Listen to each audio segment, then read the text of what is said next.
Hello everyone, আসসালামু আলাইকুম। আশা করছি দেশের যে প্রান্ত থেকে যেখান থেকেই আমার ভিডিওটি দেখছো সবাই খুব ভালো আছো, সুস্থ আছো। আলহামদুলিল্লাহ, আমিও তোমাদের দয়ায় অনেক ভালো আছি। বরাবরের মতো আমার চ্যানেল সামিরাস লাইফস্টাইল ব্লগ থেকে আমি সামিরা তোমাদের সবাইকে অনেক অনেক শুভেচ্ছা ও ভালোবাসা জানিয়ে ঢাকা থেকে আজ নতুন আরও একটি ভিডিও উপস্থাপন করছি। আশা করছি আজকের ভিডিওটা তোমাদের খুব ভালো লাগবে। তো আজকে কিন্তু 16 রোজা চলে গেল, আলহামদুলিল্লাহ খুব ভালো মতন এই 16টা দিন কিন্তু গেল, কোনো কষ্ট লাগেনি, কোনো পানি পিপাসা লাগেনি, শুধু মাঝে কিন্তু 2-3টা দিন খুব গরম লেগেছে। যাই হোক, এই যে দেখো সকালবেলা আমার বর বাজার নিয়ে আসছে, আর এইটুকুন এক একটা ইলিশ মাছের সাইজ নাকি 500 টাকা করে। তো আমার বর এসে বলছে এক একটা মাছ একদিন করে করবে, আর আমি ওকে বলছি এক পিস মাছ কিভাবে একদিন করে হয়, অন্তত 2টা মাছ তো লাগবেই। দেখা যায় এক পিস মাছ থেকে 3-4 টুকরা বের হবে। তো ও বললো যে কিচ্ছু করার নেই, যেমন দাম তেমনই খেতে হবে। যাই হোক, মুরগির এনেছে, এগুলো গুছিয়ে রাখবো। তো এর মাঝে আবার দেখি সে ঘরের আর কি দরজার মধ্যে লাগানোর জন্য এই রাবারগুলো নিয়ে আসছি। এই রাবারগুলো নাকি আমাদের দোকানেই পাওয়া যায়। তো একদিন ওকে আমি বলছি কি দরজার নিচে রাবার লাগানোর জন্য আমি অনলাইন থেকে অর্ডার করবো, তখন ও বলে গেলো তো আমার দোকানে আছে। অবশ্য দোকানে আমি এত যাওয়া আসা করি কিন্তু কখনো দেখি নাই। এই দেখা যায় কাপড় দিয়ে রাখতাম যেন বাতাস বের না হয় এসি ছাড়লে। তো এই যে আজকে রাবারগুলো নিয়ে আসছে, রাবারটা লাগিয়ে দিল। কিন্তু একটু সমস্যা হচ্ছে, এই দরজার নিচে অনেক প্যারেক ট্যারেক দেওয়া আছে, এই কারণে কিন্তু রাবারগুলো সহজে বসতে চায় না। যাই হোক, ভালো মতোই বসেছে। এই যে একটা দরজাটা লাগিয়েছে, এখন আর একটা দরজায় লাগিয়ে দিব। এই তোমার দোকানের এই একটা জিনিস প্রথমবার ঘরে কামে লাগে না? আমার কিচ্ছু কামে লাগে না, তোমার ওই হার্ডওয়্যারের জিনিস কিচ্ছু লাগে না। কবে কি আনছি হার্ডওয়্যার? খালি প্যারাক করে কানছো? লকে লাগাইছি হাতল, কই তালা হাতল লাগাইছি, তাহলে সব জায়গায় লাগাইছি।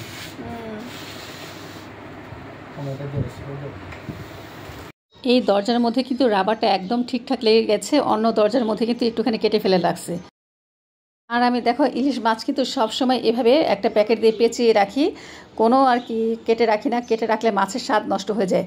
আর এভাবে যদি পলি ব্যাগ দিয়ে পেঁচিয়ে রাখা যায় তাহলে কিন্তু মাছগুলো অনেক দিন পর্যন্ত ভালো থাকে।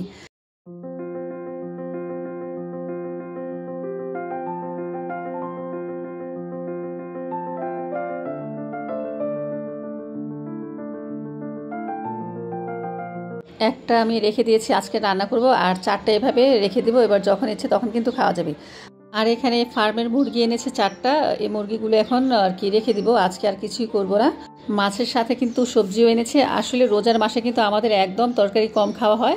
তো ওকে বলছিলাম যে আজকে মাছ আর তরকারি নিয়ে আসবে, কোনো মাংস রান্না করবো না। তো সে লাউ এনেছে, তারপর হচ্ছে করলা এনেছে, কাঁচামরিচ, লেবু। তো চিন্তা করেছি লাউ দিয়ে ইলিশ মাছের মাথা মুথা দিয়ে রান্না করবো, আর মাছটা ভুনা করব।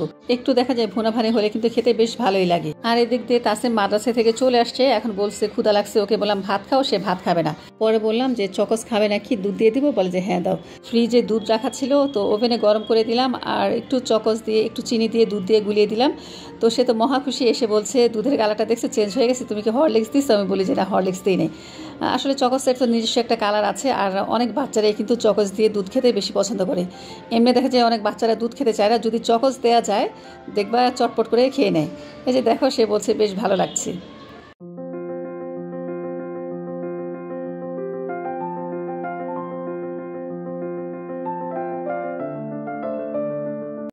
আজকে রান্নাবাড়া কি কি আয়োজন করেছি চলো তোমাদের একটু দেখাই। এই হচ্ছে লাউ, আজকে লাউ রান্না করব। লাউটা আমি সুন্দর করে কেটে নিয়েছি। তারপরে এখানে হচ্ছে ইলিশ মাছ, এখানে ইলিশ মাছের মাথা লেজ দিয়ে লাউ রান্না করব, আর মাছ রেখেছি ভুনা করব। আর রেখেছি করলা, করলাটা ভাজি করব। তো এই হচ্ছে মোটামুটি আমাদের ইফতারের আয়োজন, সেহরিতেও তাই খাবো। আর এই যেখানে চিকেন রেখেছি, দেখি চিকেনটা দিয়ে কি করা যায়। তো আরেক চুলে আমি চিকেন সিদ্ধ দিয়ে রেখেছি, যদি কিছু করার টাইম পাই তাহলে করবো, না হলে দেখি এভাবে সিদ্ধ করে রেখে দেবো। তবে প্ল্যানিং আছে এটা দিয়ে আমি শর্মা বানাবো। আরেক চুলে হচ্ছে আমি বুট সিদ্ধ দিয়ে রেখেছি। তো রান্না বাড়া কী কী করবো তোমাদের তো দেখালাম। আর এদিক দিয়ে কিন্তু বুটটা সিদ্ধ হয়ে গেছে, দেখো আমি 2 থেকে 3টা সিটি দিয়েছি, কি পরিমাণ নরম হয়ে গেছে। আসলে বুট যদি একটু নরম না হয় খেতে কিন্তু ভালো লাগে না। আর এদিক দিয়ে আমি পেঁয়াজ, কাঁচামরিচ, রসুন কেটে নিয়েছি। এখন শুধু চটপট রান্না বসিয়ে দিব, আর ঝটপট রান্না হয়ে যাবে। যেহেতু আমার তরকারি কাটা শেষ, এখন আমি আগে করলা ভাজিটা বসিয়ে দিব। আর আমি কিন্তু ভাজি সবসময় সরিষার তেল দিয়েই করি। সাথে কিন্তু প্রথমেই দুটো আমি শুকনো মরিচ দিয়ে দিলাম। যে কোনো শাক ভাজিতে বাগারে কিন্তু শুকনো মরিচটা খেতে খুব ভালো লাগে। যদি একটু ভাতের সাথে ডলে খাওয়া যায় কী যে মজা লাগে, মানে যারা শুকনো মরিচ খেতে পছন্দ করো তারা তো জানে কতটা ভালো লাগে। তো আমি কিন্তু সবসময় ভাজিতে যেটা ব্যবহার করি সেটা হচ্ছে রসুন। যে কোনো ভাজিতে শাক বাগারে আমি রসুনটা ব্যবহার করি, আমার কাছে আর কি ভালো লাগে খেতে। তো শুকনো মরিচ আর রসুনটা দিয়ে আমি একটু হালকা ব্রাউন করে ভাজবো। এরপরে আমি পেঁয়াজ দিয়ে দিব। পেঁয়াজ দিয়ে কিন্তু আসলে করলা ভাজিতে অত একটা ভাজতে হয় না, পেঁয়াজটা আর কি মুখে একটু বাঁধবে, সেটা খেতে ভালো লাগে। তো আমি পেঁয়াজ দিয়ে কিন্তু বেশিক্ষণ আর কি টাইম দিব না, একটুখানি নাড়াচাড়া করে আমি ভাজিগুলো দিয়ে দিব। আর সাথে 3 থেকে 4টা কাঁচামরিচ দিয়ে দিলাম। কাঁচামরিচের ফ্লেভারটা দারুণ আসে ভাজির মধ্যে।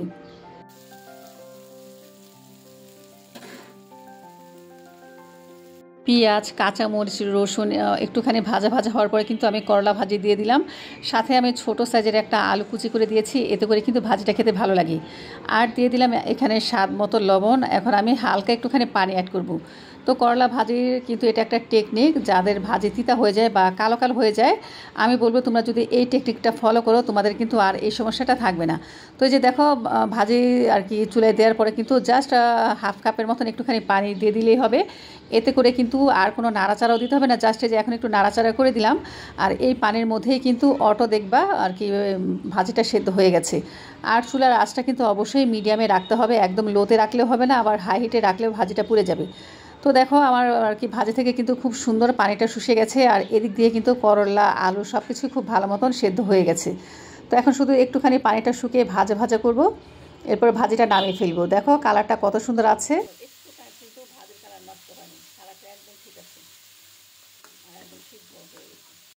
আর এইভাবে ভাজি করলে একটা ফোঁটাও তিতে লাগে না, মানে ভাজি দিয়েই কিন্তু 1 প্লেট ভাত খাওয়া যায়।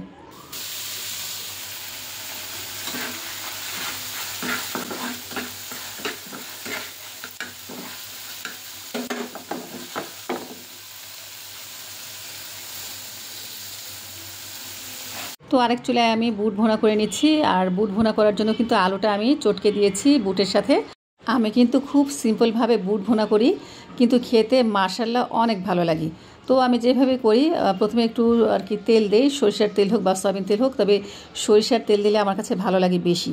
তেলের মধ্যে দিয়েছি একটা শুকনো মরিচ, দিয়েছি 1 চামচ পরিমাণ রসুন, আর দিয়েছি 1/4 কাপের মতন পেঁয়াজ। আর আরও দিয়েছি সাথে 1 চিমটির মতন হলুদের গুঁড়া, আর 1/4 চামচ দিয়েছি আদা রসুন বাটা। তো এগুলো দিয়ে কিন্তু মশলাটা খুব ভালো মতন কষিয়েছি। তারপর কিন্তু এই যে আমি বুট আর আলুটা দিয়ে দিলাম। এখন আমি এটাকে কিছুক্ষণ আর কি কষাবো। কষানোর পরে আমি বুটের মধ্যে হাফ কাপের মতন পানি দিয়ে দিব। এই পানিতেই কিন্তু বুটের থেকে যে মশলার একটা এক্সট্রা গন্ধ, এই গন্ধটা কিন্তু চলে যাবে। কিন্তু যা সিদ্ধ হওয়ার বুট কিন্তু অনেক আগে সিদ্ধ হয়ে গেছে, এখন আর সিদ্ধ করার প্রয়োজন নেই। শুধু বুট থেকে যেন কাঁচা গন্ধটা না আসে মশলার, এ কারণে একটু পানি দিলাম। তো বুট হতে থাকুক। আর এ চুলায় কিন্তু আমি পেঁয়াজও ভেজে নিচ্ছি। পেঁয়াজটা আজকে আমি কিন্তু ছোট কড়াইতে বানাচ্ছি 2 দিন ধরে, কারণ দেখা যায় ফ্রাই প্যানে না তেলের পরিমাণটা আমার কাছে মনে হয় বেশি লাগে। আর হচ্ছে সহজে হতেও চায় না, সাদা সাদা দেখা যায়। কিন্তু ওই সেম তেল দিয়েই কিন্তু আমি ছোট কড়াইটার মধ্যে ভেজে নিচ্ছি, খুব তাড়াতাড়ি হয়ে যাচ্ছে আর কালারটা কিন্তু সুন্দর আসছে। দেখো খুব সুন্দর মতন কিন্তু বুটটা ভুনা ভুনা হয়ে গেছে। বুটে কোনো যদি পানি থাকে তাহলে কিন্তু সেই বুট খেতে ভালো লাগে না, একটু মাখা মাখা টাইপের ভুনা হলে কিন্তু বেশি ভালো লাগে। আর এদিক দিয়ে কিন্তু আমি অনেকগুলো তরমুজ কেটে নিয়েছি। এই তরমুজ দিয়ে এখন জুস করব। কোনো পানি অ্যাড করব না, কোনো চিনিও অ্যাড করব না। এই আর কি তরমুজ থেকে যতটা মিষ্টি হয় ওটাই আর কি রাখবো। তো আমি অনেকগুলো তরমুজ কিন্তু কেটে নিয়েছি, একসাথে তো 1 জগে হবে না, 2 জগে আর কি 2 জগ বানাতে হবে। আর এই জুসটা খেতে আমার এত ভালো লাগে কি বলবো, বিশেষ করে তরমুজের জুস, এরপর হচ্ছে লেবু দিয়ে পুদিনা পাতার জুস, এরপর হচ্ছে আমের জুস, মানে এই 3টা জুস আমার কাছে খুব ভালো লাগে। আর আমার বরের জন্য তোকমা দানা, এরপর হচ্ছে ইস্যুগুলের ভুসি, চিয়া সিড, ওগুলো দিয়ে একটা শরবত করে দিই চিনি ছাড়া। কিন্তু আমার কাছে না ওইটা কেন যেন ভালো লাগে না। এমনি তো দেখা যায় সাদা মাটা জিনিস, তার মধ্যে যদি আবার চিনি ছাড়া হয় খেতে কেমন লাগে বলো। যাই হোক, শরীর স্বাস্থ্যের কথা চিন্তা করে কিন্তু আমাদের অনেক কিছুই খেতে হয়। তো এই যে আমি একটা জগ পুরো ভর্তি করে নিলাম তরমুজ, এখন আমি ব্লেন্ড করে নিব।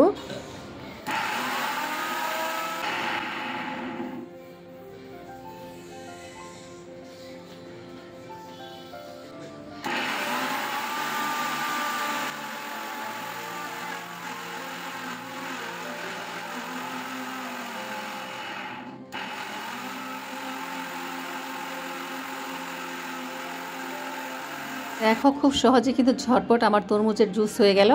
তো এখন আমি এটার মধ্যে আর কি কিছু অ্যাড করব না, আমি শুধু ইফতারের আগ দিয়ে একটু বরফ অ্যাড করব। তরমুজের এই জুসটা কিন্তু চাইলে আর কি ছাকা ছাড়াও খাওয়া যায়, আর ছেঁকে দিয়ে খেলে বেশি ভালো লাগে। অনেক সময় দেখা যায় বিচি থাকে, বিচি থাকলে তো এমনিও ভালো লাগে না। আর এই তরমুজটার মধ্যে দেখছি যে বিচির পরিমাণ খুবই কম, কিন্তু তরমুজটা কাটার পরে দেখেছি ভিতরটা কেমন একদম শুকিয়েছিল, মানে কাটার আগে তরমুজটা মনে হয় ভেঙে ভেঙে পড়ে যাচ্ছিল। এই কারণে এই তরমুজ দিয়ে কিন্তু আমি জুসে খেয়ে ফেললাম, কয়েকদিন ধরে শুধু জুসে বানাচ্ছি। আর দেখো জুসের পাল্পটা কিন্তু সহজে পড়তে চাচ্ছে না, তো একটা চামচ দিয়ে বা একটা স্প্যাচুলা দিয়ে এভাবে কিন্তু একটু প্রেস করলে কিন্তু জুসটা অটোমেটিক বের হয়ে যাবে।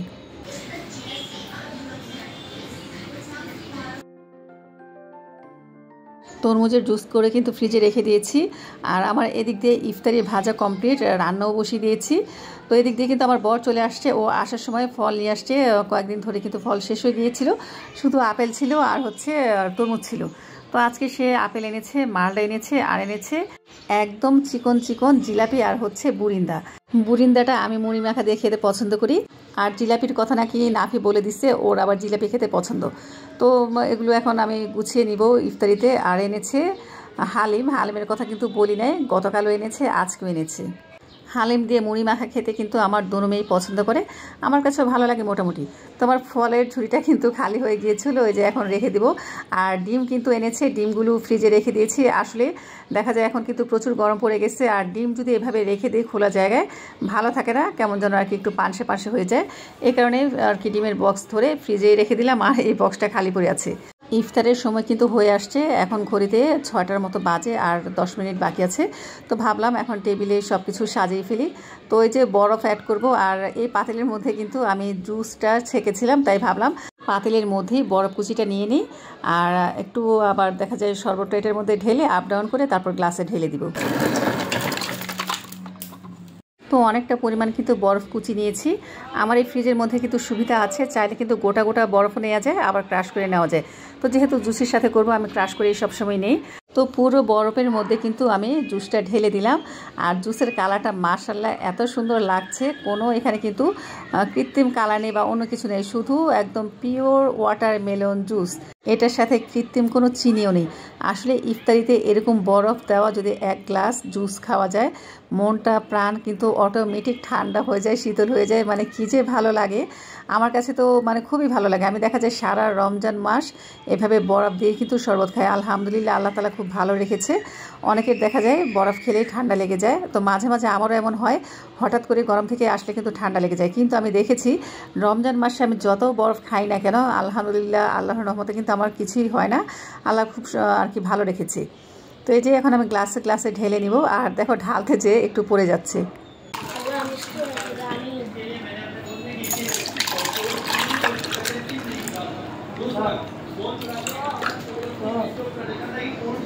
তো নাফি আর তাসনিমের জন্য ছোট গ্লাসে নিলাম, কারণ দেখা যায় ওরা খেতে যাবে কিনা জানে না, ওরা আবার দেখা যায় একটু চিনি না হলে ওদের কাছে খেতে ভালো লাগে না। আর বরফটা প্রথম দিকে যে গ্লাসগুলোতে ঢেলেছিলাম সেই গ্লাসে বেশি পড়ে গেছে, তাই যেগুলোতে বেশি পড়েছে সেখান থেকে নিয়ে অন্য গ্লাসে দিয়ে দিলাম, যেন একটা ব্যালেন্স হয়। আসলে ইফতারিতে কিন্তু সবাই কিন্তু ঠান্ডা খেতে চায়, বরফ খেতে চায়। তো এই যে আমার আর কি শরবতগুলো গুছানো শেষ। আর দেখো তো কেমন লাগছে, অবশ্যই কিন্তু বন্ধুরা কমেন্টস করে জানাবা, ঠিক আছে? তো বন্ধুরা চলো আমাদের সাদা মাটা ইফতার কী কী আয়োজন করলাম তোমাদের একটু দেখাই।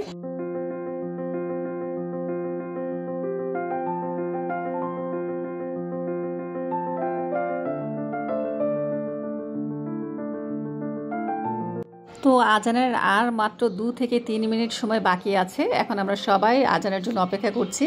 আর কি কি আয়োজন করলাম সেটা তো তোমাদের দেখালামই। আর আজকে চিকেনের একটা অন্যরকম ডিশ বানিয়েছি। এটা হচ্ছে মুরগির হাড্ডি গুডি যা ছিল সেগুলো ময় মশলা দিয়ে মাখিয়ে তেলে ভেজে আর বিভিন্ন রকমের সস দিয়ে, সাথে একটুখানি আমি তিল দিয়েছি। তো এটা খেতে কিন্তু ভীষণ মজা লাগে। এটাও কিন্তু আর কি চিকেনের এই হাড্ডি গুডি এই আইটেমটা আমার মেয়েরা খেতে খুব পছন্দ করে, আমাদের কাছে খুব ভালো লাগে। আর আজকে ইফতারিতে আমার ছোটো বোন আসছে, আসলে ও বাসায় একদম একা একা ইফতারি করে, এই কারণে ওকে আমি বললাম যে আমাদের বাসায় চলে আয়, ওর বাসা আমার বাসায় একদম কাছাকাছি। তো এখন সবাই মিলে ইফতারের জন্য অপেক্ষা করছি, আজান দিলেই আমরা ইফতারি করব।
आगे खेले तो दूर से बाल से बाबा जाना আজকে দূর রাত বড় খাইছে